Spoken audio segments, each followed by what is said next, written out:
आज मुझे बहुत खुशी हो रही है और ये मेरे लिए हर्ष का विषय है कि मैं पुष्कर में आया हुआ था और पुष्कर में ये सामाजिक न्याय और अधिकारिता विभाग द्वारा चलाया जा रहा जो छात्रावास है, इसमें मुझे यहाँ अपना घर में आने की वजह से आने का मौका मिला और मैं आप लोगों का बहुत आभारी हूँ कि आप लोगों ने मुझे यहाँ कुछ चंद मिनट का समय दिया है बच्चों को कुछ समझाने के लिए। तो अभी एक चर्चा चल रही थी कि हमारे जो मंदिर है उनको सरकार ने कब्जा कर लिया।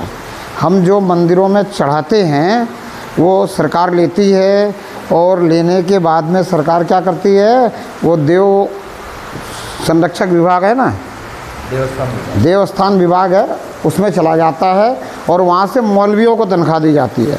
तो मैं आप लोगों को एक बात बताना चाहता हूँ, परमात्मा के स्थान बनाए हुए हैं, मंदिर बने हुए हैं। आप सोचो परमात्मा को कुछ चाहिए क्या? परमात्मा को कुछ नहीं चाहिए ना। तो आप लोग मंदिर में कुछ भी चढ़ाना द्रव्य के रूप में, धन के रूप में बंद कर दो। परमात्मा को कुछ नहीं चाहिए। अगर आप समझो कि आपको किसी ने कहा कि तू 5 रुपया अगर हनुमान जी के मंदिर में चढ़ा देगा या चढ़ाएगा तो पास हो जाएगा, या आपको किसी ने ये कहा कि भाई तू हनुमान जी को 5 रुपया का प्रसाद बोल दे और तू पास हो जाएगा, तो समझो कि ये एक ऐसी बात हो गई जैसे कि हनुमान जी कोई भ्रष्टाचारी कर्मचारी हों, हनुमान जी कोई रिश्वतखोर कर्मचारी हों कि वो रिश्वत लेके ही तुम्हें पास करेंगे। ऐसा नहीं है। देवता परमात्मा ये भ्रष्टाचारी नहीं है, रिश्वतखोर नहीं है, इस बात को समझो।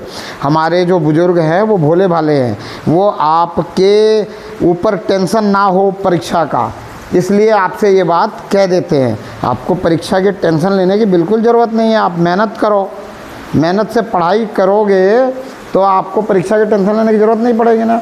रोज़ अगर आप एक नियम से पढ़ाई में मेहनत करोगे, साथ में खेलोगे भी, और आपको जिस कला में रुचि है, संगीत में, नृत्य में, गायन में, लेखन में, साहित्य में, इतिहास में, उस कला में अगर आप पारंगत होना चाहते हो तो उस कला में अपने आप को जोड़ के रखो। पर मैं एक विशेष बात बताता हूँ कि परमात्मा के लिए आपको कुछ चढ़ाने की ज़रूरत नहीं है। हाँ, मंदिर में जाओ, अगर कुछ देना है ना तो वहाँ का जो पुजारी है, जो केयर टेकर है, जो वहाँ साफ़ सफाई रख रहा है, जो रख रखाव रख रहा है, जो आपके मंदिर को सही ढंग से संभाल रहा है, उसके हाथ में दे आओ।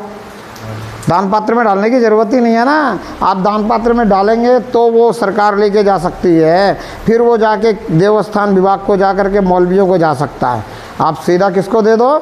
जो वहाँ के केयर टेकर है, जो वहाँ साफ़ सफाई करने वाला है, जो वहाँ व्यवस्था देखने वाला है, जो वहाँ का पुजारी है, उनके हाथ में सीधा सीधा दे दो। पर परमात्मा के नाम पर देना मैं उचित नहीं समझता। क्यों? क्योंकि परमात्मा को कुछ नहीं चाहिए। परमात्मा देने वाला है, लेने वाला नहीं है। हम परमात्मा को कुछ दे, उसके बदले में हमें परमात्मा दे, ऐसा नहीं है कि हम परमात्मा को 10 रुपया हर महीने दे तो हमारी 1 महीने की फाइल आगे करेगा।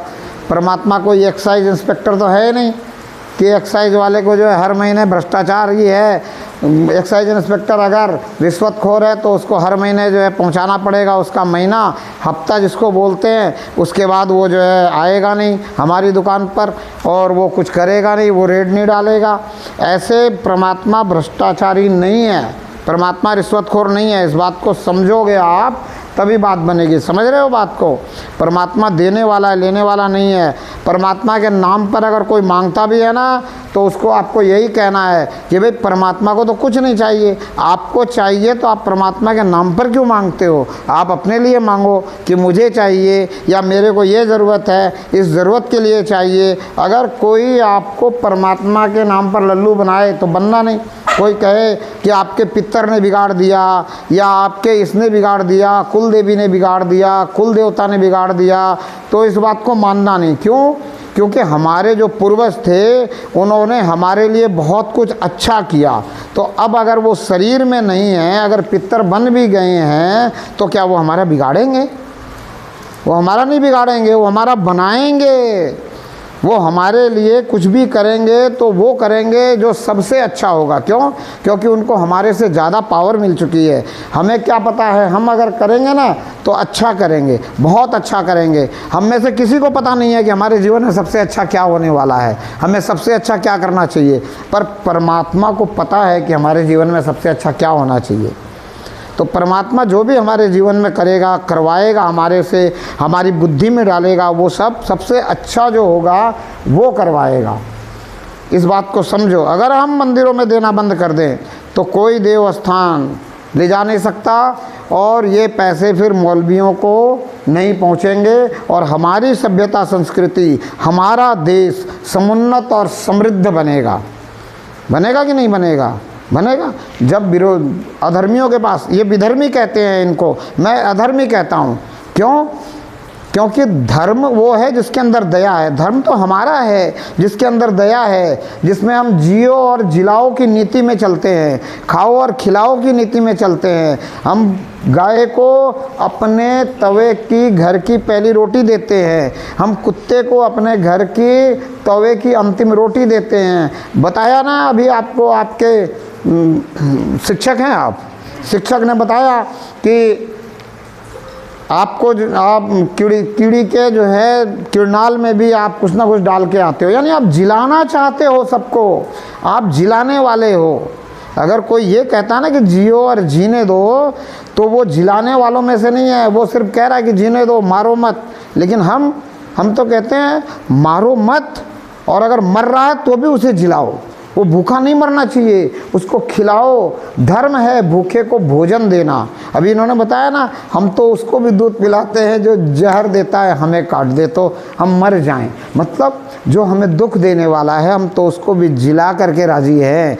हम चाहते हैं कि सभी इस संसार में, इस दुनिया में चैन से, आराम से जिए। हम वो हैं जो कहते हैं वसुधैव कुटुंबकम, ये पूरी दुनिया हमारा परिवार है। हम सबको अच्छा बनाना चाहते हैं। इसीलिए रावण उनका दुश्मन होते हुए भी, उनकी पत्नी को उठाकर ले जाने के बाद भी रावण को राम समझाने के लिए कितनी बार दूध भेजते हैं ना। हम इस संस्कृति से हैं, हमारी ऐसी सभ्यता है कि हमें कोई एक थप्पड़ अगर इस गाल पर मारे तो गांधी जी कहते थे दूसरा गाल आगे कर दो। इसके बाद अगर गांधी जी ने कुछ नहीं कहा तो इस बात को अब हमें समझना पड़ेगा कि अगर दूसरा गाल आगे करने के बाद उसने थप्पड़ मार दिया तब हम उसको थप्पड़ मारेंगे। एक थप्पड़ मारने पे हम उसको थप्पड़ नहीं मारेंगे। हम कृष्ण के वंशज हैं। कृष्ण ने 99 गालियां सहने के बाद, 100 गालियों के पूरा होने के बाद, 101 गाली देने के बाद फिर मारा है ना शिशुपाल को। तो हम इस संस्कृति से हैं। हमारी संस्कृति ये नहीं है कि हम किसी का छीन लें, हम किसी का हक मार लें, हम किसी के अधिकार को ले लें, नहीं है। पर हम अगर गीता पढ़ते हैं तो गीता कहती है कि अपना अधिकार ले लो।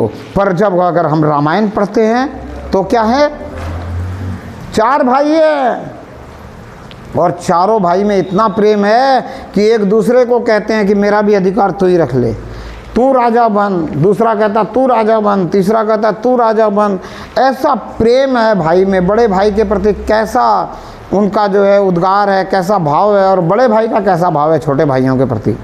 छोटे भाई के लिए राज मांगा गया, बड़े भाई के लिए वनवास। उसने कुछ कहा क्या? अपने अधिकार की लड़ाई लड़ी क्या?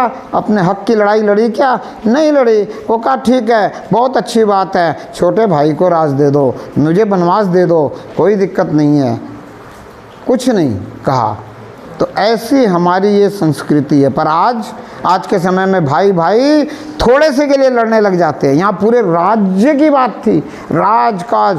अब सुबह तो राजा बनने वाले हैं, सुबह राजा बनने वाले हैं और शाम को वनवास जा रहे हैं। सुबह राजकाज मिलने वाला था।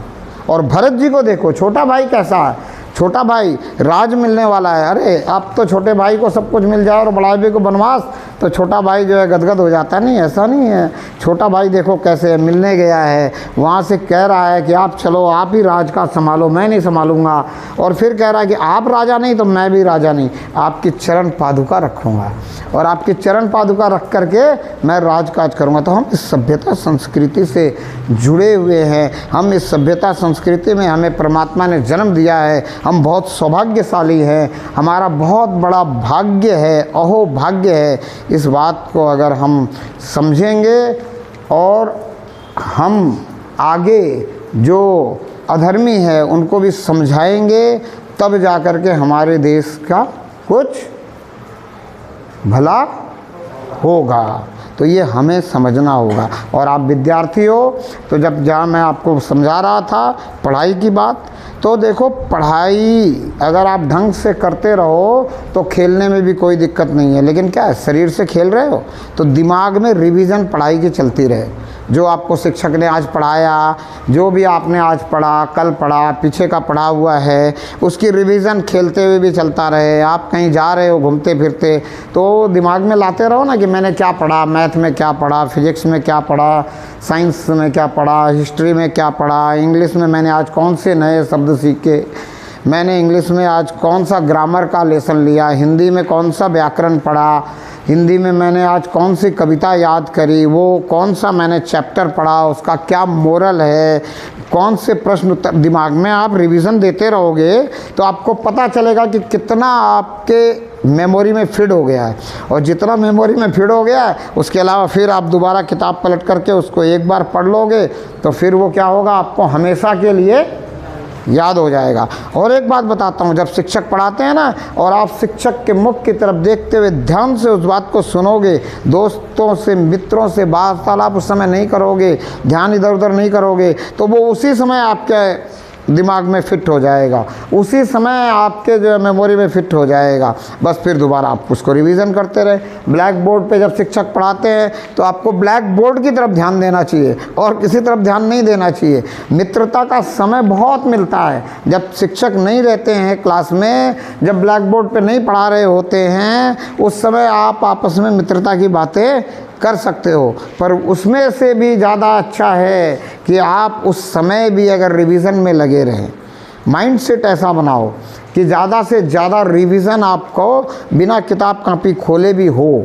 आप कहीं भी जा रहे हो घूमने फिरने, घूमना फिरना देखना क्या है, आंखों से देखना है, घूमना फिरना हाथ पैरों से है, दिमाग से जो है रिवीजन करते रहो। जहाँ घूमने फिरने जाओ वहाँ भी सोचो कि मैं ये जगह जो घूमने आया हूँ, इस जगह के बारे में मुझे बताया गया, पढ़ाया गया, वो सही है कि नहीं, यहाँ वो सन लिखा हुआ है कि नहीं। ध्यान जब रखोगे ना तो आपकी नॉलेज बढ़ जाएगी, आपके अंदर जानकारियाँ बहुत ज़्यादा हो जाएगी। जो आपको इन्फॉर्मेशन बाहर से मिली है वो आपके लिए प्रत्यक्ष अनुभव हो जाएगा। आ रही है बात समझ में?